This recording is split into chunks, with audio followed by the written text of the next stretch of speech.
Greetings viewers, Eric the Car Guy. You know what, when I post videos to this channel, I call myself ETCG1, and that is because this is the ETCG1 channel. And on ETCG1, we start things off with, hey, if it's your birthday, happy birthday. Something I got from Philip DeFranco years and years ago. Anyway, please enjoy this electronic cake, or as I've been corrected, digital cake. Machine shops. In particular, I'm talking about my machine shop. Recently, I've been posting videos about the assembly of the engine that went into hashtag ETCG Dad's truck.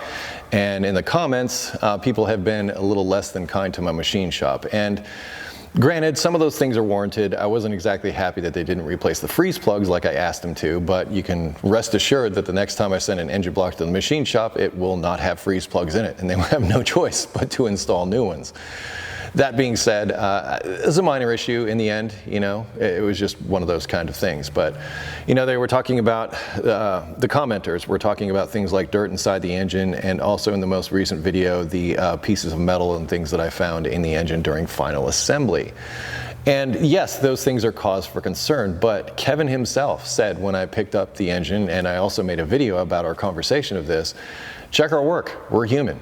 Now, is there anything in particular I should be on the lookout for when I go to assemble? Anything that you might be able to share with me and maybe the audience about, you know, when they go to assemble an engine like this, maybe what to look out for or something like that when they're putting it all together? Just the normal thing. Since we've already gone ahead, I want you to double check me, because ultimately you are the final assembler. I know. Pressure's on. So always double check. Always double check your machine shop. Oh yeah, sure. Here we're human. If you are the person that is doing final assembly of an engine that you've taken to the machine shop, it is incumbent upon you to make sure that everything is clean and goes together properly, because your name is on it. You're the one doing final assembly. So you need to inspect, re-inspect, clean and re-clean, and make sure everything is right before you put it together. I mean, sure, the machine shop is a link in that chain, but the final link in that chain is going to be you. And you need to make sure that you do it right. Now, I've done other videos in the past about rebuild or replace an engine. You know, for those of you talking not about performance application, just with, you know, rebuilding an engine for your daily driver. And I recommend replacement over rebuilding because of things just like this. There are hundreds of parts that go into an engine, and they all need to be assembled correctly. They all need to be clean. They all need to be in spec. And if they aren't, any little break in that chain that starts from the bearings and everything all the way on up, any little break there can cause a failure, sometimes a catastrophic failure. So the probability of being able to get everything right is low, if I'm honest, unless you're an experienced engine builder and you do this stuff all the time and you've seen it a million times, which some of you have. Your chances of getting absolutely everything correct. In fact, I don't think I've assembled an engine yet that hasn't had some kind of leak after startup, you know, in some way, shape, or form. I think, you know, I put it together, it's all pretty, it's all beautiful, but, you know, you get it started up and then you find that one thing, that one little thing that you either forgot or didn't torque right or something.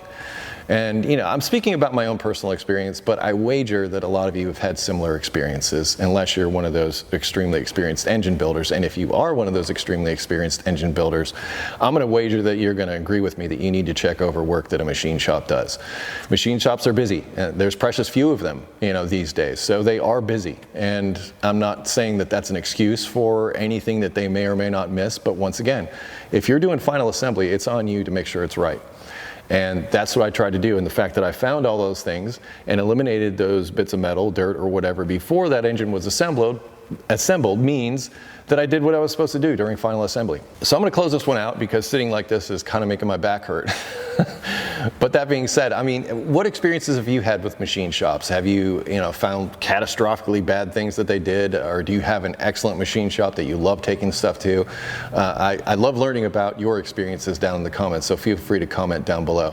I'll put links in the description to those videos I mentioned, also other videos that might be related to this.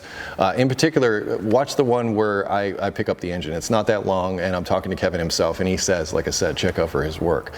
Other than that, if you have automotive questions, I ask that you head to ericthecarguy.com. That will also be linked in the description. Please be sure to like, comment, and subscribe. I appreciate that stuff when you do that. Be safe, have fun, stay dirty. Thank you so much for watching, and I will see you next time.